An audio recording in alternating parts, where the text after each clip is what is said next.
태양광은 육섬 내륙에 관한 것이지만 해상 풍력은 또 다른 문제거든요. 그 어업 활동하는 분들을 특히 이제 그분들은 해상 풍력이 조업권이라든가 그런 모든 면허지를 갖고 있지만 어업 생산의 피해 상황에 대해서는 아무도 누구도 이야기를 하지 않고 있다. 어떻게 얘기는 될지 걱정하긴 하는데 이제 좀 많이 묻혀 있죠.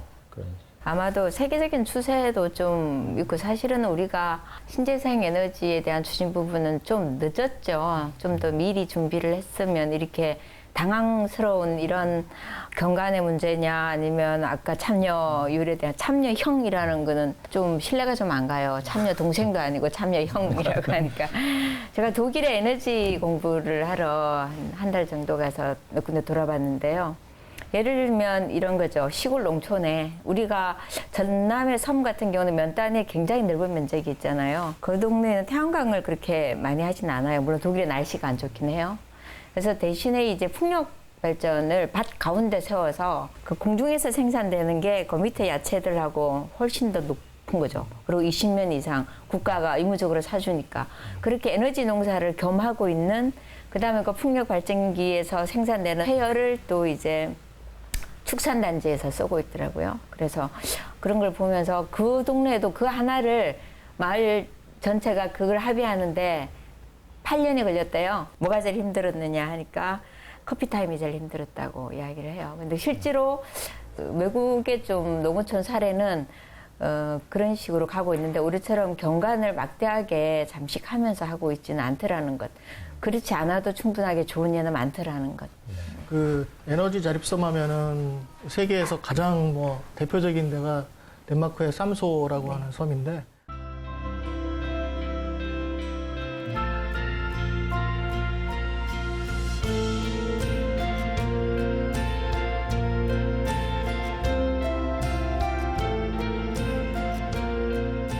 언제부터인가 대한민국의 에너지 자립섬에 대한 모델이 됐더라고요. 쌈소라는 섬이. 그래서 대단하다 이렇게 생각했는데 과연 어느 정도 필요성에 의해서 에너지 자립섬을 시작했는가.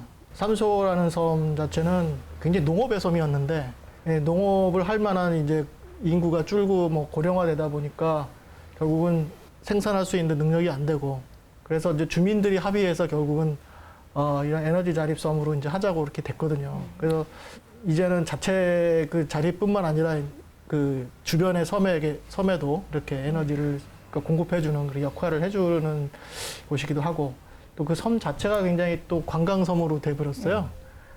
또 우리나라에서도 울릉도에서도 벤치마킹 해서 뭐 MOU 체결까지 했다고 이렇게 얘기를 들었습니다. 2014년에. 뭐 여러 가지 그 모델을 대부분의 그 에너지 자립섬의 모델을 해외에서 우리가 공부를 했습니다. 근데 과연 쌈소 섬이라든지 이런 섬들이 우리나라의 이 여러 가지 시스템에서 매칭이 될 만한 곳인지 그런 걸 좀 고민하면서 우리가 해외 섬에 대한 벤치마킹을 하면 좋겠다는 생각이 들었어요. 해외의 좋은 신재생 에너지 발전 사례는 어떤 것들이 있을까요? 독일의 헐츠슐리거 마텔이라고 불리는 이 산에는 풍력 발전기가 설치되어 있는데요. 이 지역에 설립된 풍력 발전기는 주민들의 공동 출자로 만들어진 겁니다.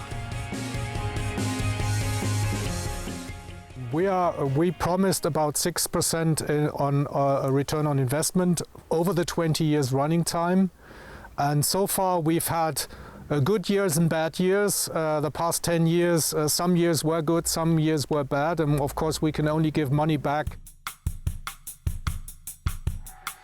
독일 최대의 어항이자 수산업의 중심지인 독일 브레머하펜. 이곳에서 바다 생태계에 영향을 미치지 않는 해상 풍력 발전에 대한 논의가 진행됐는데요. 해상 풍력 발전을 통해 양식업을 할 수 있다는 내용이었습니다. 1991년 해상 풍력 발전 단지가 들어선 덴마크. 처음엔 바다 생태계에 미칠 영향을 우려했었는데요. 설치 후 약 20년이 흘렀지만 어획량에는 영향을 미치지 않았고 오히려 양식업을 활성화시킬 수 있다는 사실을 발견했습니다. 지속적인 관찰과 관리의 결과입니다. project, and afterwards, 4 years after the project was done, all these investigation has resulted in that we can see we have more fish in the ocean because we have made 73 artificial reefs down here. 해외의 신재생 에너지 발전은 주민과 전문가의 적극적 참여와 국가의 지원 속에 훌륭한 결실을 맺고 있습니다. 결국은 이제 개발과 보존의 문제로 이제 귀결이 되는 것 같은데, 이제 개발하는 것은 상당히 강하게 밀고 세게 속도전을 내면서 들어오는데, 보존에 대한 부분은 전혀 이렇게 준비도 안 돼 있고 생각조차 못 하고 있는 것 같아요. 그래서 섬에 사는 섬 주민들이 어떤 우리가 이 신재생 에너지를 하려는 목표를 설정하면 좋은데, 아직까지 그런 목적의식을 가지고 이렇게 하시는 것보다는 그냥 내 땅을 다른 이런 용도로 바꿔야겠다. 그런 정도의 수준인 것 같아요. 그래서 좀 더 그런 부분에 대해서는 일부 전문가들이 와서 섬 주민들에게 강연도 하시고 교육도 필요하고, 그런 이렇게 모임이라든가 어떤 데서 이런 이야기가 자연스럽게 좀 더 많이 나와졌으면 좋겠습니다.